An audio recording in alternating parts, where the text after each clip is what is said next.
It's been a hell of a month. Welcome back, everybody. High off the glass. What the hell? This mouse he got? Oh, I don't like this mouse. Jesus, Justice mouse sucks. August. Oh shit! What the fuck? I didn't. It's been on, Star. What you talking about? Huh?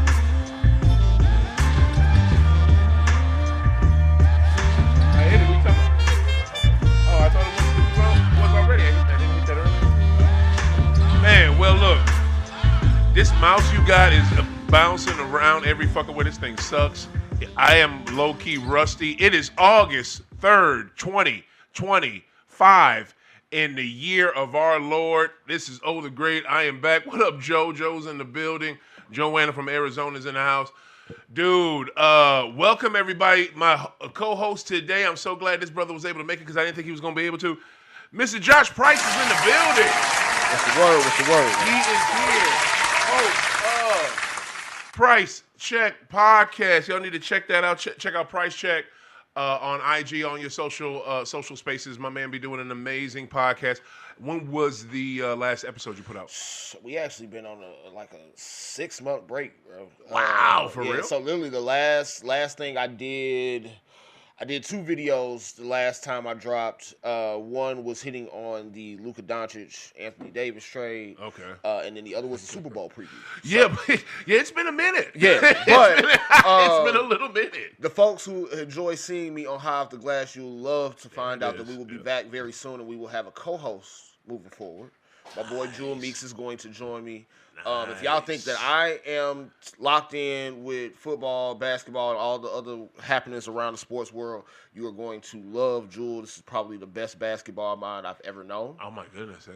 So gonna be great. We got a call. It's got some tweaks to the graphics. We'll have some different segments and things to incorporate, but it's going to be great. We'll be back this month doing some NFL preview, preseason stuff, and then getting right into the full swing of things for fall, man. That is awesome, man. I'm so glad that you bringing your show back because you know sports, you talk about it, and you are smart. That's why I have you on High Off the Glass. Hey, the thing that, of course, man, you young and you smart. The thing that pissed me off, you still ain't had me on Price Check yet.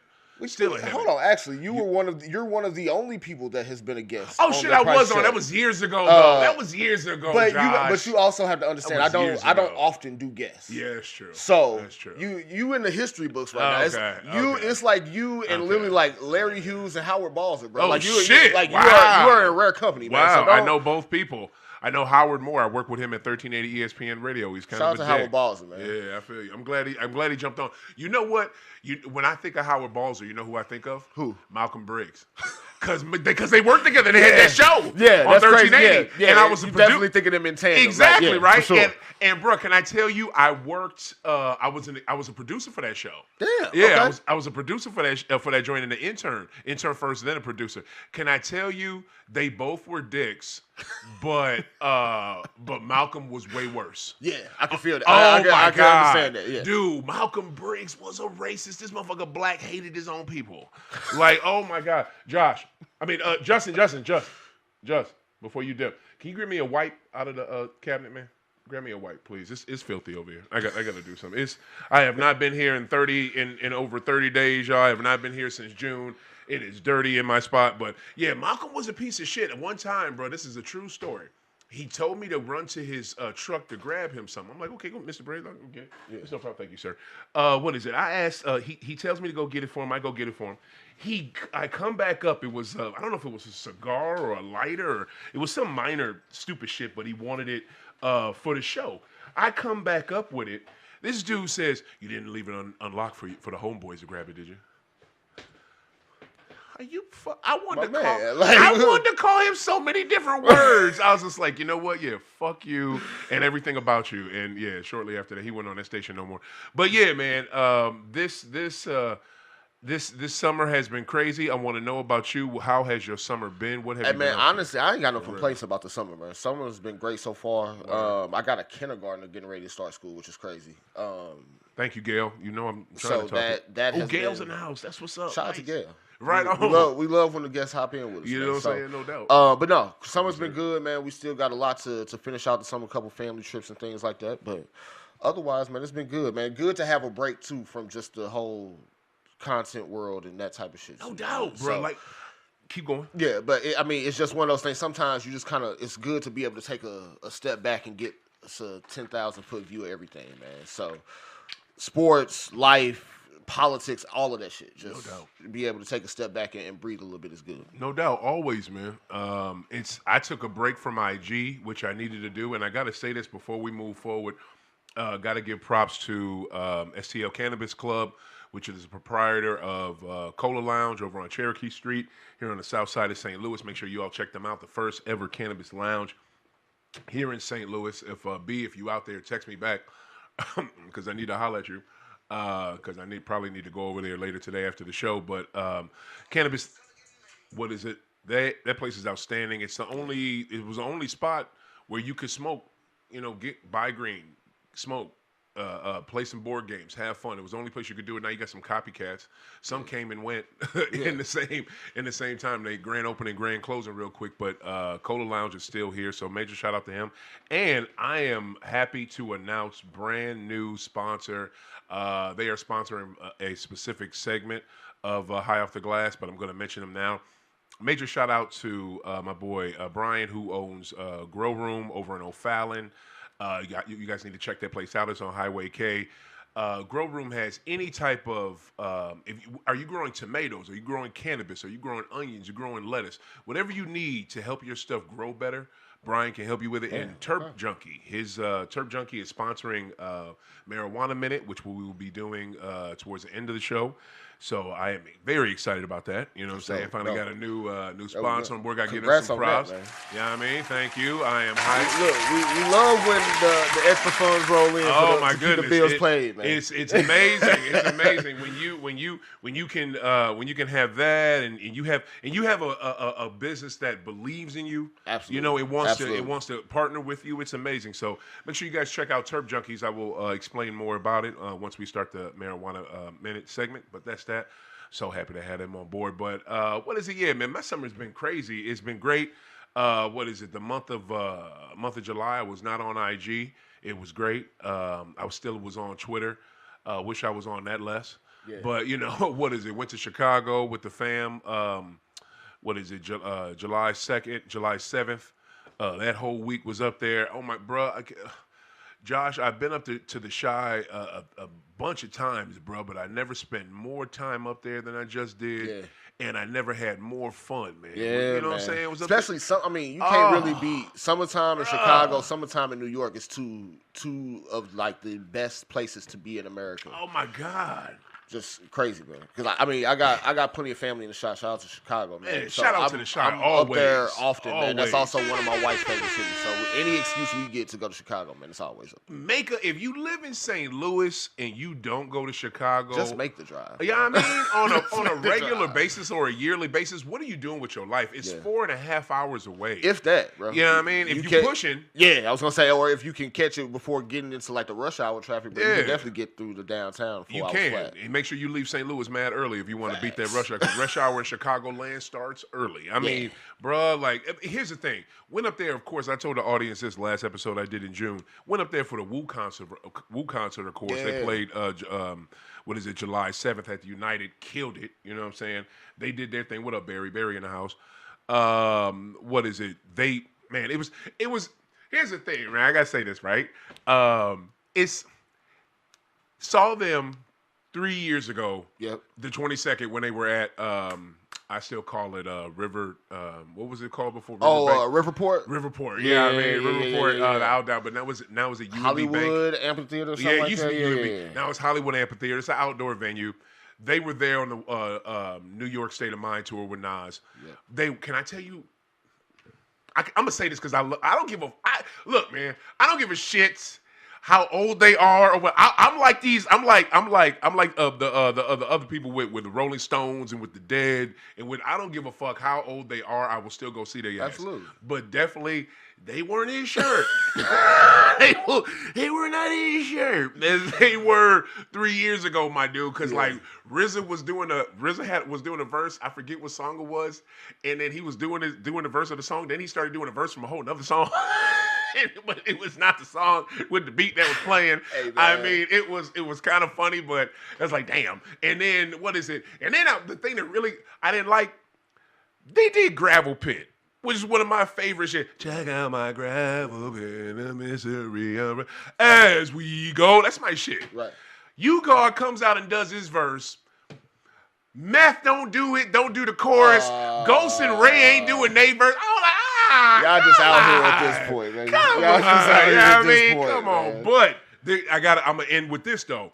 Live band. Yep. They had a DJ, of course. I don't know if it was Mathematics, but they had a DJ, of course. Live fucking band that was crushing. Live singers, like just choir.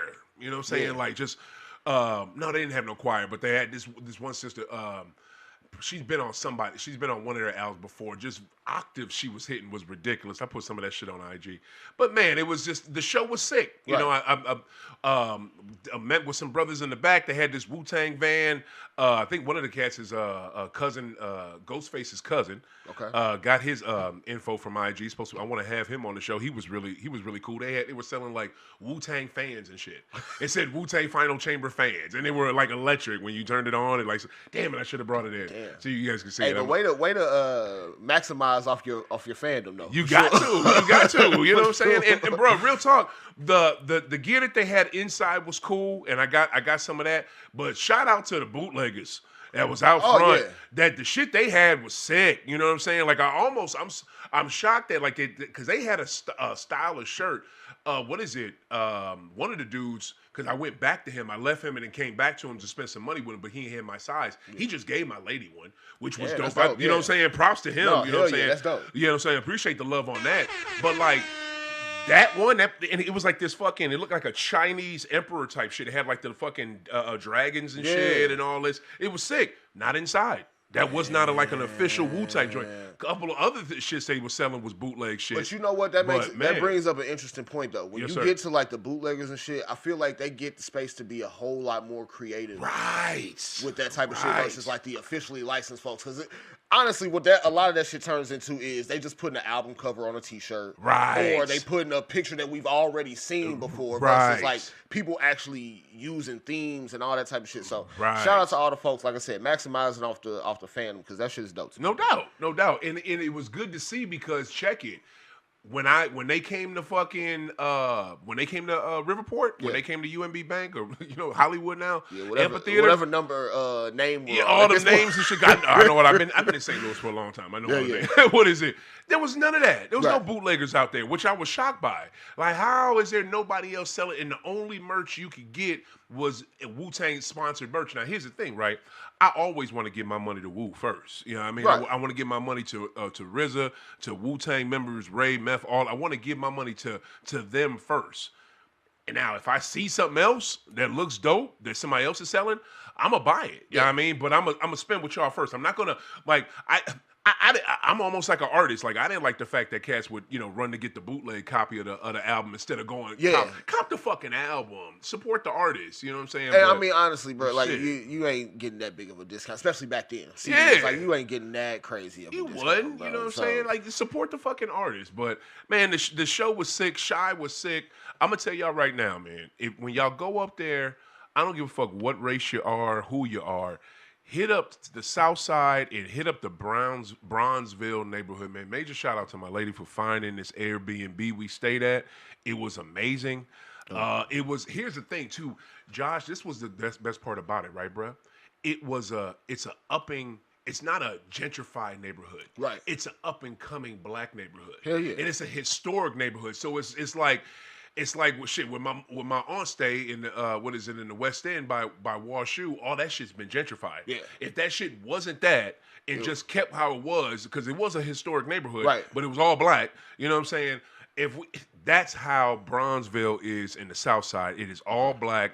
It is mostly black. It is being what is it, updated? Right. You know what I'm saying? Not gentrified. Yeah. I love it. You know what I'm saying? Look, at least they showing love to the South Side of Chicago, unlike how they showing the opposite of that to the North Side of St. Louis. But I guess preach. That's a preach. different topic for a different time. We can always jump into that. Don't get me started, Yeah, man, man. for real. Because all I want to know is like the Spencer lady, you know, the Spencer mayor lady. You did all that crying on TV and all this, and why is it still $18 million that's sitting there, but you for that's supposed to go to people that need it, but you're still telling them to go through FEMA again? Like, get denied by FEMA again. You know, you got denied already, right? I get it. I know you got denied already. Do it again. Yeah. Do it again. Then maybe we'll pay you. Continue this circle of insanity. What the fuck, bro? Like, she is so full of fucking shit. Yeah, oh my Kara God. Carcetti, man. Shout out to her. Bro, like, dead ass. Like, I can't believe I'm gonna have a straight episode with her, man. Just about her, because I can't stand her at all. But yeah, man, go hit up the South Side, Bronzeville. Go to Harold's Chicken at number 88. I'm telling you, that's the best one. Go to Harold's Chicken number 88 and go to Dawn, black-owned place. Man, we found this Mexican joint. Can I tell you, it was Mexican-Italian? It was nothing but Mexicans in there making the firest Italian fucking food I ever had in my goddamn life. And I've been to real Italian restaurants. Bruh, that shit was amazing, bruh. I've got a lot of questions. Yup, I know you do. I know you do. Look, man, I used to work at Vito's right across the street from fucking SLU, right? Yep. Racist ass Italians that ran that too. They was racist as fuck. But they had Mexicans cooking the food. You just never seen them. Right. You know what I mean? Like, this goes on everywhere. In every major city, you're going to see some shit like this. And Vito's that's outside of the hill. That's the best Italian you're going to get. You know what I'm saying? That's a real Italian joint. You know what I'm saying? And the grandmother, shout out to her, because the grandmother in there was always nice to me. She was hella cool. You know what I'm saying? The brothers was decent, you know what I'm saying? But, that you don't use that N-word. You know what I'm saying? We don't do that. You know what I mean? Right. But it's just like, I just don't like the fact. But the place was the food was outstanding. The food was outstanding. It was 100% Mexicans in that mug, but it was all Italian food. I know, Josh. Might have to go ahead and let me out of trip. Bro, I'm just saying. It was the shit.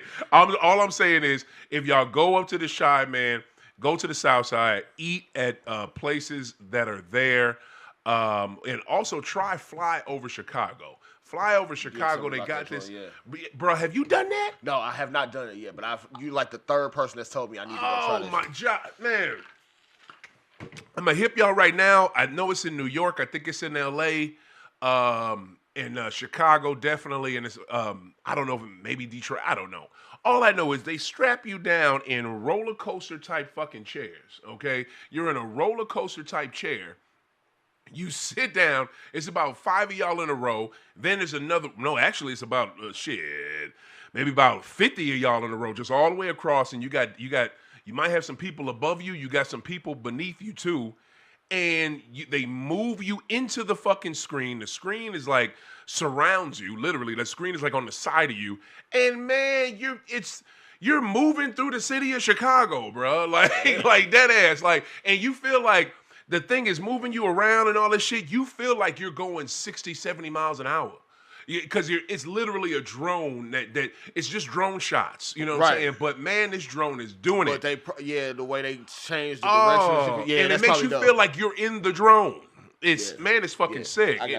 And I think they throw the wind at you. I don't know. I think we got a little bit of water, and some mist and shit at some point when you hit the lake and all that. It is outstanding. So try that, bro. Like try that. Chicago is definitely. Oh God, I was so impressed with that. But yeah, what else has been happening with my summer? That's about it. Got some funky shit going on at work, but hopefully that'll get straightened out. But that's about it. I'm so happy this weather has broke because it has been ridiculously hot in St. Louis. But we're gonna move on. It's been a lot of shit. Going on with Dump, man. I hope I sent you the thing. Yeah, man. You saw that on the rundown, my dude. I hope you're ready for it. I mean, give it to me, bro. Give it to me. So here's my thing, bro. I'm a child of STL gentrification. I tell you, Barry said he's a child of gentrification. I feel you, bro. Hell yeah. I feel you, Barry. Look, so here's my thing with just politics, political landscape in general, right?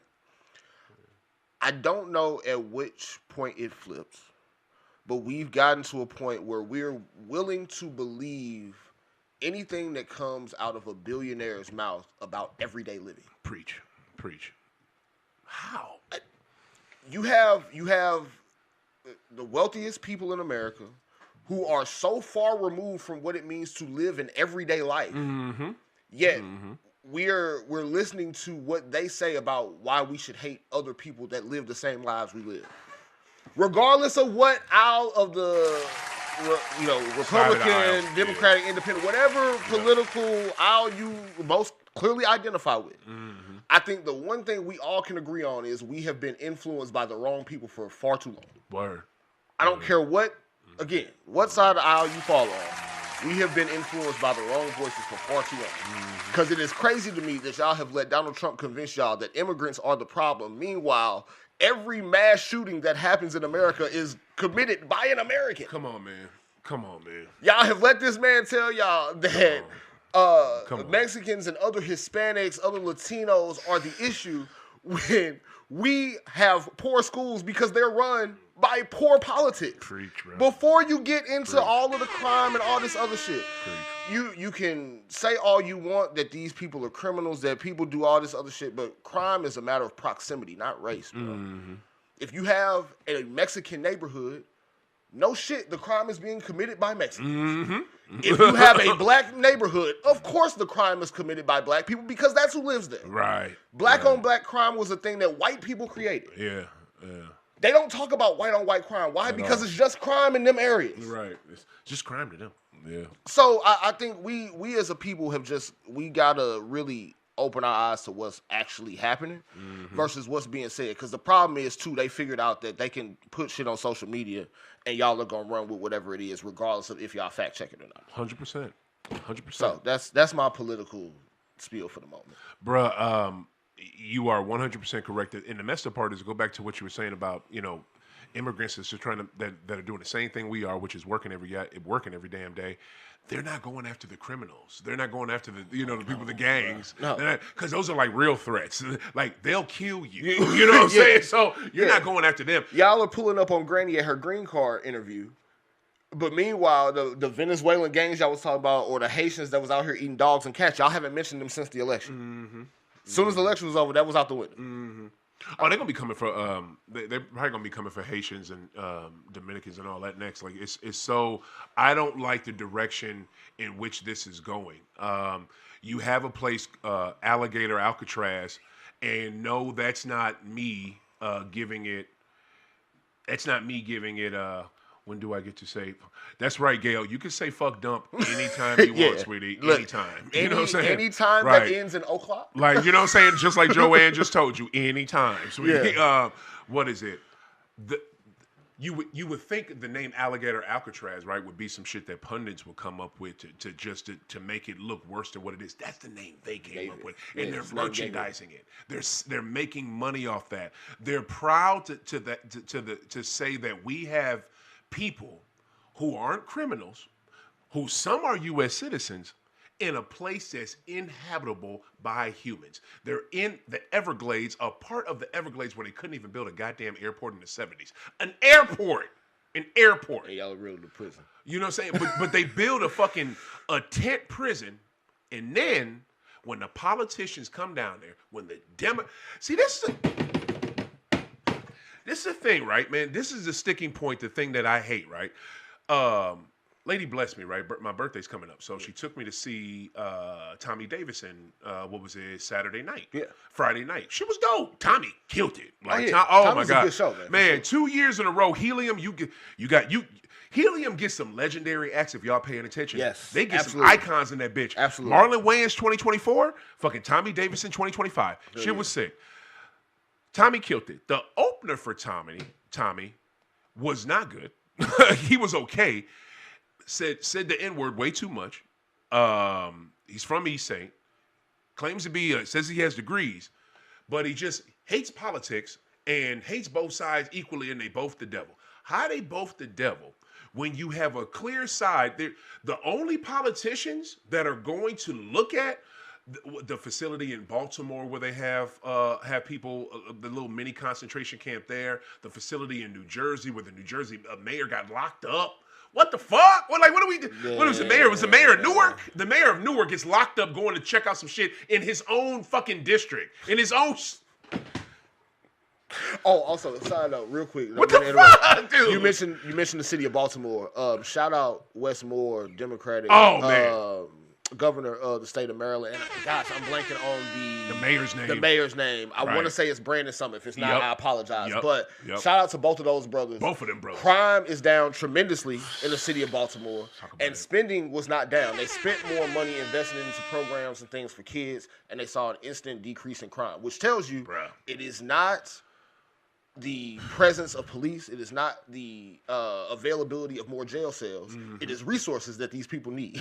So if you ever have a question, just go ahead and look at the state of Baltimore, state of Maryland, city of Baltimore. I love the way you put that. Yes, sir. I mean, it's the truth. But the only people who are holding checks and balances and making sure shit is right are the Democrats. There's no Republicans going. So, and then you have in Florida and in the Everglades, you have Democratic, lawmakers there, House of Representatives for the state of Florida, going down there, checking it out. They won't let them in. Yeah. They're supposed to have unannounced visits. When they do the unannounced visits, they won't let them in. When they do let them in, they don't let them see certain parts. Like what you said earlier when you first started, the fact that you could let a billionaire tell you, a middle class person, what's good for you makes no fucking sense. Like that. I mean, that's asinine in and of itself. Like, you also have shit like, we're only kicking the criminals off of Medicare and Medicaid or Social Security. Okay. Well, what you have to understand is, in order to be able to pull money from Social Security, the Social Security number has to be valid. Right. Which means somebody with an invalid Social Security number, somebody who's here illegally, can pay into Social Security all they want with their paycheck. Yep. They're never going to be able to take money out of it. Exactly. So I don't get where we've lost the plot as everyday citizens. But at some point, man, put the phones down, put something more real in front of you in terms of real information, real sources, real life happenings, as opposed to just listening to everything that we told. Because again, it does happen on both sides. For real. But what I will tell you in terms of just my overall general opinion of both parties, Republicans are very clearly trying to keep power as long as they can by any means necessary. I mean, they're trying to gerrymander Texas right now. Yes. To get more Republican and California seats. On the way. Right. Republicans are doing whatever it takes to keep power, even if that means aligning themselves with a monster. Right? Democrats are still trying to play a game by the book when the rules have already been taken off the table. Right. We've seen that they are not going to play by the playbook. Preach. Yet y'all are still trying to do what's fair and just go all in on what your side is, bro. Right. At this point, because it's the Wild Wild West and all of it. So I'm glad that you brought that up, because I didn't even have, because I got stuff here from the big shitty bill that I'm gonna go over. Yeah. But I'm glad you brought that up, and I really, you know what, more other than when Democrats had it and was running shit. Yeah. I've never seen Democrats kind of I can't even say that. I've never seen Democratic leaders yell at other congressional Democratic appointed positions and say, what the fuck are you doing? Like, because with the way Cory Booker went off on their ass, I kind of like that. Now, sometimes when he did that,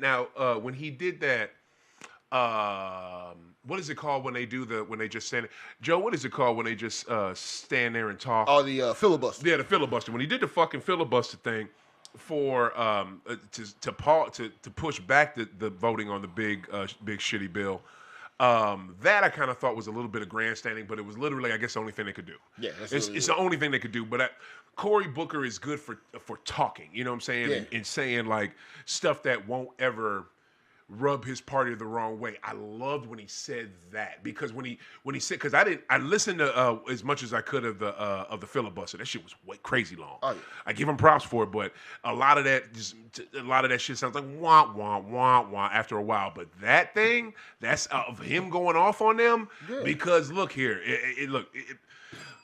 as we know, it is not Chuck Schumer, Shoemaker no more, Chuck Schumer no more. I mean, Pelosi been gone. Akeem Jeffries. What do you think of him? what do you think of It's the kind of same thing with Akeem Jeffries as it is with Cory Booker. Like, it's very easy to do what's performative. Yeah. It is very hard to do what's actually going to drive some change. Right. And I think what you see across both sides in Washington right now is everybody's willing to do what is easy. Right. Because believe it or not, people, there are Republicans who oppose Trump. Yeah. Yeah. They're just hella quiet You're about it. not going to see it because even when it comes to the big shitty bill that we're talking about, Yeah. there were plenty of senators that were willing to vote against it. But guess what? When them doors close, you get into them quiet rooms. Yeah.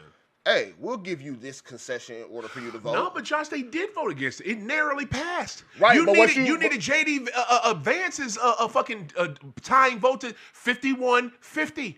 You know what I'm saying? But we only got to a 50-50 vote because you had Lisa Murkowski of Alaska, Josh Hawley of Missouri, both give in and vote for it because they got concessions for their state. Mm-hmm. So what you're going to continue to see is everybody's going to start out against something. Everybody's going to stand on the right side for the time being. And again, when you get into them closed door sessions, you get into them small rooms where it's just you and JD Vance or you, JD Vance, and Mike Johnson. They're going to like, look, either you're going to align yourself with us or we're going to put somebody in your spot to replace you that will. Yeah. Yeah. And everybody's folding like laundry at this point. But see, and the effed up thing is, if they had any balls, they'd be like, you know what? I'm going to serve out the rest of my term, and I'm going to expose all you bitches. But well, what's my man name? Tom Tillis. I forget which state he's from. I want to say North Carolina. But he's a Republican. He voted against the bill and then announced immediately he was retiring after that. Okay. And he's been one of the only consistently outspoken people on the Republican side against Trump. Right. But also, like, your leverage is kind of wasted at this point, bro. You got a year left on the job. And that's what they're looking at it as. Right. Oh, he can talk for a year. We'll get him. He's gonna be out. Yeah. That's a sad. That's almost like the sad circle of how this shit goes. Joe says it's North Carolina. Yeah. I think they take too much lobby money. Of course. I mean, Corey is besties with Jared and. No, he is. Cory Booker's besties with Jared and fucking Ivanka? Stop it, Joanne. Is that true? It doesn't. None of this surprises me. None of this surprises. Okay, I'm gonna wait for her to answer. I want to read some of this about the big shitty bill, also known as the big beautiful bill, which Dump called it. These are facts. These are not. Yep, she says yes. Good God, how? Okay, so these are facts. This is what the bill will do. You can fight it all you want, but these are facts that come along with this bill. At the center of the big, beautiful bill is an extension of, all this is too is really an extension of what Dump was trying to do in 2017, Tax Cuts and the Jobs Act, which was slated to sunset at the end of this year, which means expire. Yeah. But this legislation would make most of the tax cuts permanent while increasing spending for border security, defense, and energy production. And the energy production that they want to spend on is not energy production we need, which is wind power and solar power. Yeah, it's other shit. They want to power AI. Oh, Lord. The bill is partially paid for by significant cuts to health care and nutrition programs like Medicaid. Oh, my goodness. And SNAP. The Congressional Budget Office. Now, the Congressional Budget Office are the people that are pushing back on this. So if you got a problem with it, talk to them, because guess what? The Congressional Budget Office estimates that the bill would add $3.4 trillion to the federal deficits over the next 10 years and leave millions without health insurance. Republicans in the White House dispute these forecasts. Of course they do. Why would you do something that would put, because they have a number. The Congressional Budget Office estimates that the bill would result in 11.8 million Americans losing health care under Medicaid over the next decade. Why would you even put in something that would have anything close to that? Because, going back to my original point, you as Donald Trump, J.D. Vance, whoever is in power in Washington, definitely ain't J.D., have been able to convince your base that the overwhelming majority of the people that you're going to be cutting are people that should not have access to it in the first place, which is a blatant lie. Right. So, it happens almost weekly at this point. Right. Same thing with these damn Epstein files, right? Mm-hmm. He believes, and it's shown itself to be true, if I tell them that something is true and the opposite of it is fake news, they are going to believe that the truth is fake news and my lie is the truth. That's... And you're right, because it's been proven. You're 100% correct, but I think the only thing that pulls on that is the Epstein shit. Because this Bill shit, like, this is serious. Yeah. This is serious fucking business, but they're not tripping off this. His base is tripping off the Epstein shit. But that's because his base, there are some of them that were on the fence is probably generous. But there were some of them that were close enough to the fence that there was one or two things that he could do that is like, okay, well, I can't support that shit, right? You would think. The Epstein shit is it because it's pedophiles. Black, white, brown, whatever color you are in America, one thing everybody in America can agree on is if you out here fucking with kids on some sexual predator shit, you deserve the coldest, hardest fucking jail cell with times 1,000, right? Sorry, man, 1,000,000%. So, the one thing that he didn't account for in the whole campaign of we gonna release the Epstein files and all this shit, at some point he was gonna get to a point with them Epstein files, we can't fake news this shit no more. And that's the point we at now, where it's either release them all or you doing what you're doing, where you trying to do shit like saying that you're gonna prosecute Obama for treason because he spied on you in 2016. My man, really? That shit was so fucking fake. Really? Like, dude, you're on some bullshit. So let's take 3 facts right here. We're gonna start with these 3 facts. One, you've already connived the Supreme Court into giving presidents immunity for things that they do while being president. Guess what? Obama was in office, my man. Can't get prosecuted for that. Number 2, the Russia hoax. The conclusion that they came to at the time was no actual votes were manipulated. So you're meaning to tell me you're going to try to prosecute him for something that didn't change the actual results of you winning. You won. Which it actually did, but yeah. Number 3, the funniest of it all, even if you try to bring down Obama on some Russia Spygate shit, okay, sure. Still not gonna take your name out of those Epstein files, buddy. It sure the fuck ain't. Whenever we get them motherfuckers open, guess whose name is still finna be all over it? Donald J. Trump. Your ass. And one other part of that you forgot. The stupid motherfucker forgets that he had a congressional hearing put together by, at the time, Rubio, and Rubio was the head of it and said that Obama had nothing to do with 2016. But now you have your director of interference. Rubio already said it. Now you have your director of national intelligence telling you that your current Secretary of State is lying. Bruh, this is great. It's great. It's really quite sad. Fantastic. And Gail said something really that's really true about Corey, and we know this Epstein case is more than pedophiles. It is. It's a case of international money laundering. That's what Joanna said. That's true too. It really is. Man, that's really the bigger part of it. That's the bigger part of it right there. Nobody talks about that part. There was always going to be powerful people who didn't want them files and lists, whatever, to come out. But we also got to acknowledge the other thing that MAGA underestimates is the thing they try to throw back is, well, Bill Clinton's in the files. And we want his ass in jail if he end up motherfucking being a pedophile too. Like, we don't care. I don't give a fuck. We don't have Bill Clinton shrines in the crib, bro. Don't.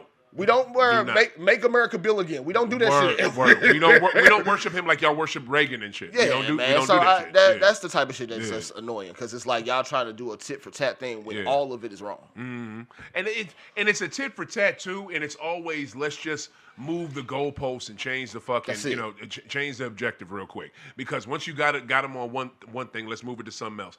And the thing about it, I get, and I want to mention this because Gail said it and it's true. I get that Corey is he's a huge sell out the air pack, and he takes all the money he can from that Israel lobbyist. I get it, and that's a goddamn shame. I just did like the fact because him calling out his people, it seemed like that was something legit. That's why I supported that. But I'm gonna tell you right now, and this is the truth. I really think AOC she's the best thing for that party moving forward. AOC and the people that align with her is just can she get the national folks to go along with her because they don't fucking know, man. That's my thing. They are clueless. My thought on AOC is this. I think AOC is the shit. She is thinking and trying to put things in practice that are good for the country. Mm-hmm. My fear for her is that a woman running for president isn't going to be a third time's the charm thing to me. Right.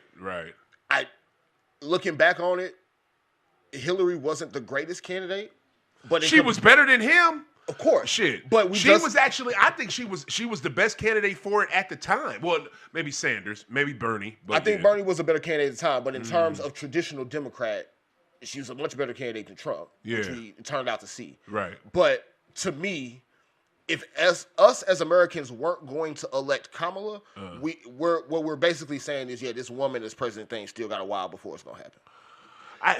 So again, it was a lot of shit that you can attribute to that going south. Yeah. But in terms of policies and just what we know about both candidates, if you were willing to elect a 34-time felon over her, right, you're probably telling us that you have no interest in voting for a woman. Yeah. I guess so. I hate to look at it that way. But just the reality check is in terms of if y'all weren't gonna vote for her, again, not saying that Kamala's a perfect candidate. Yeah. But we had already seen not only the whole best criminal candidate at the time. Not only the whole criminal prosecution and all that of Trump, but we had already lived through 4 years and saw that it wasn't great. Right. You already knew he was shitty because he didn't do his job right the first fucking time. So the other reason why I think it could be AOC, and I think I don't want to give what is it? Israel and Russia are involved. It goes all the way back to Iran Contra. I believe that toxic male society. Yes, ma'am. Believe that, Joe. Shout out to Joanna, by the way, for giving us the research. Oh, no. And then I don't know, can Joanna, somebody who can comment, if y'all have not watched it, Netflix has a couple documentaries, but specifically they have documentaries that kind of go over like Cold War to now in terms of U.S.-Russia tension. Ooh. They also have a Vietnam War documentary that I think is very informative of actually where Donald Trump kind of gets his thought process from. Because a lot of people will compare Donald Trump to Ronald Reagan because that's who he wants to be like. But in terms of how he operates day to day, he's a much more close to, at least to me, to Richard Nixon. Yeah. And that if you watch both of those documentaries, I think the Russia-U.S. one is like 9 parts, the Vietnam one is like 5 or 6. Yeah. But very informative in terms of just how we've gotten to this point specifically with what we've done in the past. So would encourage all of y'all, if y'all got Netflix accounts, to go check those out. Yeah, Reagan was an evil son of a bitch. That dude was not worth a fuck, and he was just very good at, he's the reason why people hate politicians now. He would lie in your face and smile and make it look real good, and when he goes back in that office, does some dirty ass shit. Yeah. So that's how dude was. But I just have to say that what was it? What were we just at before that?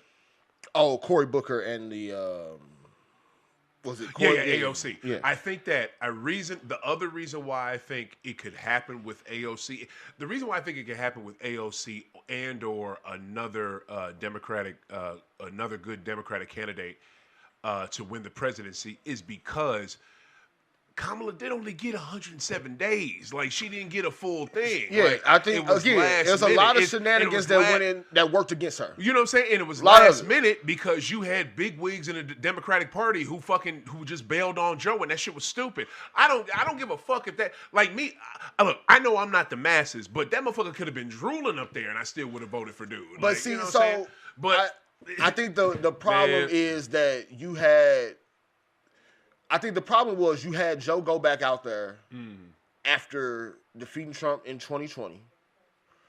And you had him go back out, well, I'm the best person to do the job again, when you also have not done a good job at selling what you've done to combat all of the bullshit that you had to overcome in the 4 years that you had. I mean, he did sell it. He did tell it. He did over and over again. But when you out there stumbling over your words and not making sense, it's hard for you to sell that to America hey, like, again, I'm not trying to rag on Joe. I'm not trying to rag on the Democrats, because I do also think there was a lot of fuckery, again, that worked against him and Kamala that was none of their doing.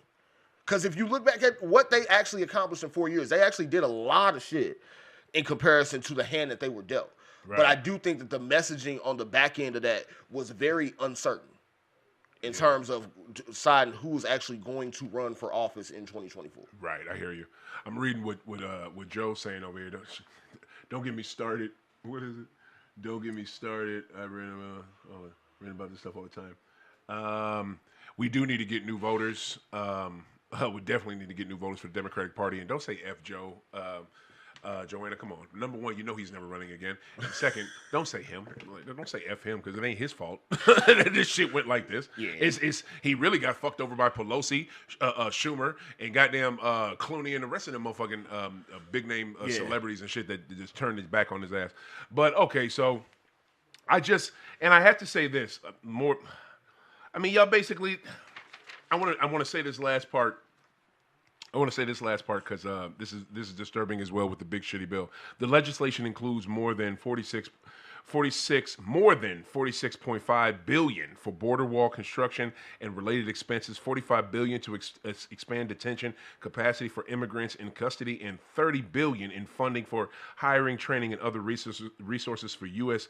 immigration and customs enforcement. How come this billions of dollars for Border Patrol and law enforcement?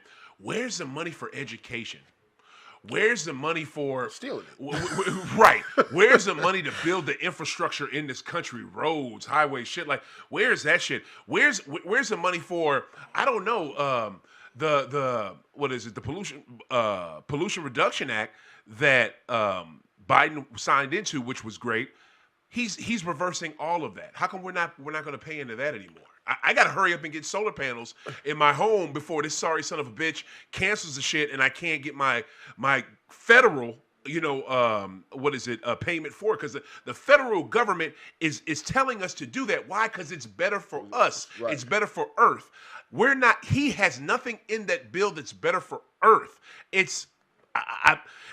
mainly, the other thing that you see in this, where's the money for education? Yeah. And I mentioned that already. And here's something else that's going to take away from education. The thing I'm extremely sad about with this, defunding of NPR and PBS. You're not going to fund the Corporation for Public Broadcasting. The Corporation for Public Broadcasting is the reason why we have PBS, the entire fucking network. Yeah. They also help fund NPR. You're intentionally trying to make the population dumber, and I don't understand why. I know that the Republicans want to make their base dumber, but it's just like people are waking. People see it. Yeah. It's just, man, don't be scared of this word woke. Stop being fucking scared of it just because conservatives took it and made it something else. Wake the fuck up and see.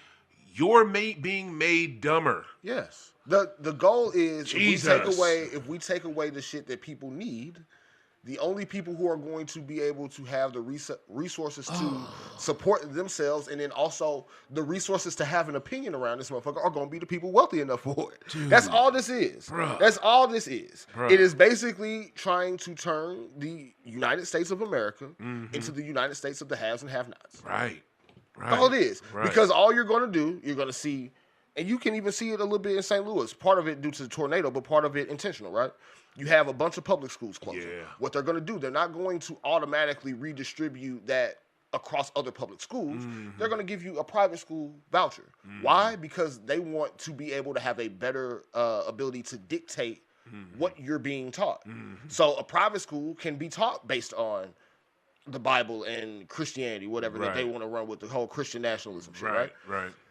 but they're going to defund the Department of Education because that's going to take away from the schools that need those resources the most. Private schools are already getting funded. Yeah. Private schools don't need any extra help with funding for the most part. Yeah. So what you're going to see is a bunch of kids that don't belong in those private schools, meaning the folks that they didn't want in there in the first place, getting vouchers to go there to either A, get mistreated, or vouchers to go there and get denied and told, oh, you got to go try to use that at another school. That's bullshit. I really and I agree with you. I think they're going to take a lot of those schools and that they're closing and not make them private schools.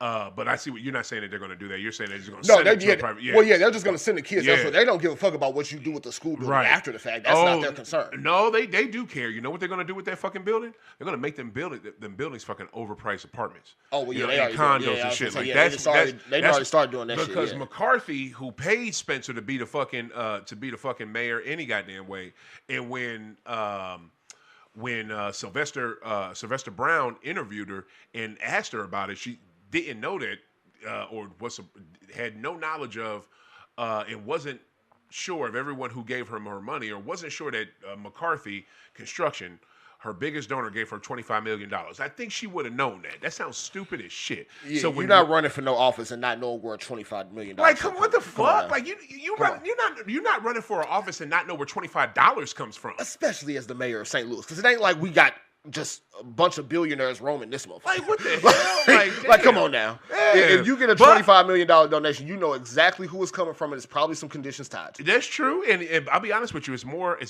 billionaires around this bitch than we think there is. Well, yeah, for sure. For real. But in terms of just per capita, it ain't like St. Louis is rolling in it like a place like a New York or Los Angeles would, you know, that type of way. I'm just really scared. I'm really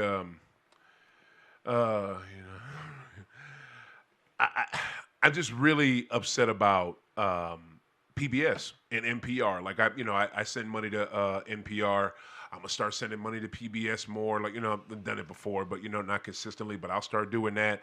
It's just when you take away things that give you a basic knowledge of things, like it's a basic level knowledge of how this works, how that works. When you take away stuff like that, it's just the faster we're going to a future of idiocracy. Yeah. And if you and those of you out there, I think you watch that movie if you haven't seen it.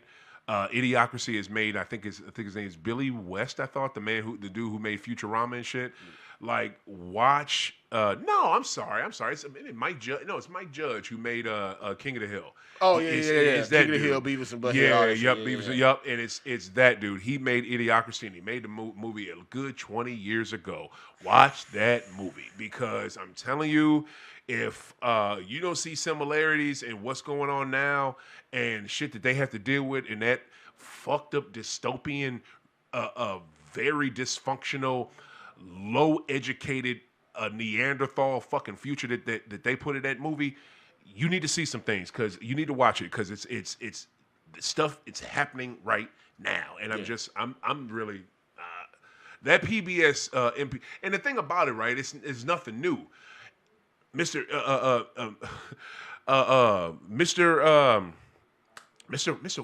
Why am I saying Mr. I think keep want to say Mr. Robinson like Eddie Murphy. Oh, Mr. Rogers, yeah. I want to say Mr. Robinson. That's funny. Mr. Rogers, he had to go to Congress in 1960s to ask for keep funding Corporation for Public Broadcasting. LeVar Burton had to do it in the 90s. You know what I'm saying? Like, it's like, I don't know who, I'm not going to front, I don't know who Mr. Rogers talked to, but you know who was trying to do it in the 90s? Mr. Dole and the Republicans. They were trying to do it then. You know what I'm saying? So I just, like, come on, man. Like, and Mr. Burton, icon, Mr. Rogers, icon. Their speeches that they gave, both of them, to Congress are iconic, because it's the truth, and it's what needs to be said.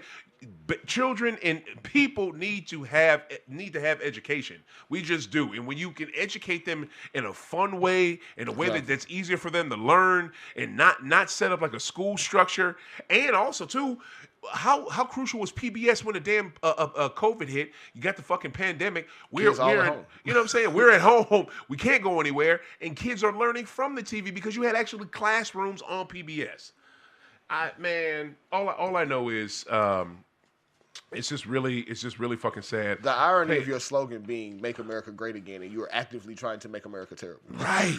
That's the whole thing, man. It's white is black, down is up. It's the complete whatever that motherfucker says. It is the complete opposite of it. Like whatever he says, like I just look at him like he's Bizarro World. You know what I'm saying? Whatever he says, it's the opposite. If he says it's pink, it's definitely North Carolina blue. It just is. You know what I'm saying? But yeah, man. What is it? All right, let's get back. I'm gonna get to another topic. Summer sports news. Is there anything? I mean, you got some smaller storylines. Especially basketball wise, you don't have anything crazy. There's some teams that made some interesting moves across the league. Right. I love what Houston did. I don't necessarily know if it's going to like ultimately result in them winning the ring, but they'll be a hell of a lot closer than they got last year. True, but they shouldn't get bounced in the first round again. But they probably will because they'll be hurt. It's also very interesting to me that with the way that they put that roster together, it's almost like they intentionally got too many guys so that they can make a move later. Because to me, you already have Sengun. You brought back Adams. You had Jock Landale on the roster, and then still signed Clint Capella. Like you intentionally got Clint too. Yeah, that's what I'm saying. So at some point you're stocking up so that you can make another move if you need it. That's funny. So I like what the Rockets did. The Clippers went all in on old dudes. It is what it is. But I think if you look at, honestly, Denver is one of those teams where I think they kind of had a sneaky offseason. Turning Michael Porter Jr. into Cam Johnson, bringing back Bruce Brown, getting rid of the KCP. Oh, I'm sorry, no, that's Orlando I'm thinking of. Bringing back Bruce Brown, getting a legitimate backup center for Jokic for once in their life. Moves like that I thought were good for them. But overall, I think you kind of are seeing the teams in the West kind of prepare to be in a little bit of a hierarchy, whereas like everybody in the East is in like a fucking like Twilight Zone because they don't know what to do.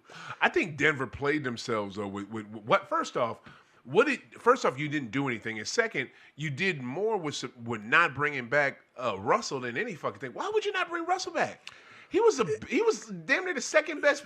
He was a second best player for Joker in the third when Jamal was doing something. But see, I think what they're hoping at least is that everything that Russ gave you, you can essentially get back now having Bruce Brown go back into the same role. What? I don't know that that's going to be the case. What? Bruce Brown ain't half the player that Russell is. He's not the talent that Russ is, but in terms of fit, I think it's equal. At least from what we saw, they won a chip with Bruce Brown playing that role. So I can't knock him for it too much. And I just think the Michael Porter Jr. move just made way more sense financially for them than it did the other way around. Like you basically are paying Cam Johnson like $20 million less to do the same role. Yeah, be a big spot up shooter. Like right. To me, it kind of made sense, especially since the first round pick that you're giving up is a little bit further down the line. I guess that's a little bit more risky, but you get a little bit more runway now out of Joker's prime than you did hoping that Michael Porter Jr. would either stay healthy or take a leap, which we just never seen. Yeah. The time that he's been in the league. So they got Cam Johnson from the Nets. Got Cam Johnson from the Nets, brought back Bruce Brown, and then got Jonas Valanciunas to play the backup five behind Jokic. So they still don't really give them like the scoring that they need. But shit, if you still got Joker averaging 30-point triple doubles, shit, you might be able to finesse around it. Really, all of that said, the biggest factor in all of this is going to be Jamal Murray. Is he going to be able to play up to par? If he doesn't, they're cooked anyway. Mm-hmm. That's really what it comes down to. And it's Jamal Murray, but it's also too, man. You still need some off the bench, and I don't think they have. they have a bench still. They didn't have a bench last season. What you do have now, I guess, is you have a little bit better ability to tread water, whereas they were literally getting like smoked anytime Jokic wasn't on the floor. Mm-hmm. You at least, instead of giving up, being in like a 10 to 12 point deficit, you can probably keep it somewhere like 4 to 5, hopefully. Right. Because, I mean, for them, shit, that might have been the difference between winning 50 games and winning 55, 56. Like, Right. It's little bitty margins for a team like that, especially when you got a superstar like Joker in this prime. Right. I don't know. I don't think I'm really kind of surprised. Besides the Clippers going ham, I don't see no team like last year. You saw teams like really trying to do something and really gearing up and really bringing new acquisitions in and trying to make a real legitimate run. I don't see nobody really doing that. Like even with y'all and you mentioned this before. Like, okay, first off, it's a slow basketball offseason. That's why it's a slow basketball offseason, bro, because you usually have more movement than we have. All they keep saying over and over again on NBA radio is Luka got the extension. Luka got the extension. Of course he got the extension. Yeah. He was gonna get it. Like they're not. He was going to take the money. Yeah, he was gonna get that, and they were gonna give it to him. They trying to keep Luka. Yeah. Now the thing that I want to know is that is your guy salty, and why is he salty? And I tell you one thing about Bron, man. Bron always finds himself in situations that have never happened before. You know what I mean? Always. He always. Always. You never see a aging superstar who used to run this team to the new guy, and this is my team now, on the same fucking team at the same time. This is like you didn't see Michael Jordan get replaced in real time. You didn't see Magic Johnson get replaced in real time. No. Larry Bird, I said, name your. We saw Kareem get replaced because he got replaced by Magic. But so the I guess thing maybe was, that's the only time. I think the difference in this case, there was always a role for Kareem next to Magic. That's true. Always a role Good for call. Kareem next Great to Magic. Call. Boy, you smart. Even if that was no longer going to be Kareem's team, there was never a question about whether or not the two of them could play together. Because we need Cap. We can't do it without Cap. You need Cap, and we need somebody to get Cap the ball when it matters the most. Bruh, That's all that matters, right? Super facts. Even if you want to take this to, like, for instance, like Kobe and Shaq. Yeah. The problem was never that you needed to replace either of them. Mm-hmm. It was just about, could they coexist long enough? And the answer was no. Yep. What happened with LeBron was he had this runway, 6-7 years of the Lakers being his team, his spotlight. Mm-hmm. And the Lakers got this gift from Nico Harrison. Don't say that. Nico did not wake up saying, let me trade my best player. But Nico also woke up and traded his best player without truly gauging a market. True, but that was ownership, though. I think that was ownership. Of course, but Nico's always going to be the scapegoat because it ain't like you said, okay, I'm quitting my job because y'all asked me to do some dumb shit. Yeah. You went along with the plan. Yeah. And they're probably still going to fire you at some point. Half and half. He did what you just said. He didn't assess the market, but ownership told him, make a deal. That's what I think. Yes, two things can be true in this case. Absolutely. Yeah. So, they get the trade for Luka. Mm-hmm. Reportedly, LeBron didn't know. Lakers fan, and again, let me make this distinction for the people watching. I have been a Lakers fan before LeBron got there. He thought they was going to win the chip last year. We were the 3 seed. Why would I not believe we had a chance to win a ring? Because you had nothing outside of them 3. And that's fine. Really, them 2. That's fine. Now, we could save for later how Joe Mazzulla coached y'all out of a repeat, but... Fact! You ain't lying, the fuck! But we'll save that for another time. You ain't never lied. But, end of the day... You can say LeBron didn't know. They traded his boy and Anthony Davis, all of that. At the end of the day, they saw a light at the end of the tunnel that they didn't have, which means we have a future now in Luka. Yeah. Forget this LeBron business. And that's the part that LeBron and Rich Paul never thought would happen. Yeah. The Lakers don't need to be interested in what Bron thinks is going to help the team win the most right now because they got Luka for the next however many years. Luka, what do you think? Yeah. Think about it. LeBron went into the offseason, again, allegedly, went into the offseason, picked up his option, and the Lakers have not negotiated an extension with him. Reportedly. Allegedly. Oh, for real? That's what's out there. Okay. I don't have no sources or no shit to tell me otherwise. Yeah. But the report is the Lakers have not negotiated an extension with him. Oh, wow. Now, logic would tell you, most teams aren't negotiating extensions with 40-year-old players because they don't know if this is going to be the 40-year-olds last year. Yeah. But also, when you're LeBron James, you are at the level and have the level of cachet to where you should be able to have those terms dictated by you versus the team. Yeah. And LeBron, for the first time in his life, is on a team that is no longer his. Yeah. Yeah. Do I understand And why he doesn't he's get to dictate. Do I understand why he might be a little bit salty? Sure. Yeah. Would I be salty in the same case? Probably not, but I'm not LeBron. Yeah. Now, let me ask you this. Now, this right here, right, is the funniest effing part. It's not the funniest part, but it's kind of hilarious to me. A picture of your boy, and I don't know how much he is your boy, but he's on your team. So the picture of your boy practicing at Clippers facility. Yeah. That, to me, I almost spat some water out of my mouth. Like, that shit was funny. It's hilarious. Is he trolling or is he serious? No, what LeBron is doing is what he's always done, is trying to use his leverage. The problem is his leverage went out the window the moment Luka showed up. Huh. That's what it is. When we now have, because again, let's rewind. Yeah.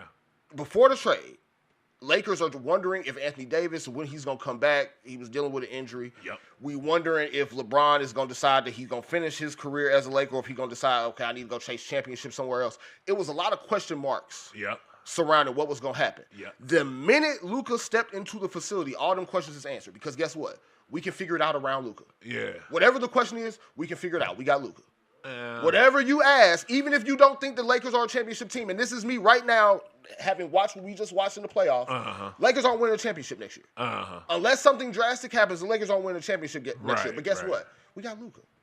Yeah. We at least have a superstar to build a championship core around at some point. I don't think. See, I disagree though. I don't think Jeannie and Rob were on some. We got Luka now last year. No, I'm sorry. In February, we got Luka now. We're good. We could just focus on him. I think they were like, look, we got Luka and Bron. We can make something happen. But now, I don't think they were thinking that back then. August 3rd, I don't know. But what I'm saying though, in how I'm wording this is probably how LeBron viewed it. Mm-hmm. Because again, you got to think, if you're LeBron, what has worked for us, and Anthony Davis kind of dug his own hole with this. Mm-hmm. What has worked with us is you got me, you got AD, and you put another center next to him, and we could be this big physical team, what have you. The problem is you're paying Anthony Davis $50 million to be a big man. You're not paying him to be a power forward. Right. Sorry, Anthony Davis, we do want you to play the 5 because guess what? You're a fucking NBA star, bro. We're paying you $50 million to do the job. Yeah. You went on TV to tell us we need to hire somebody else to do a job we're paying you $50 million to do. Yeah.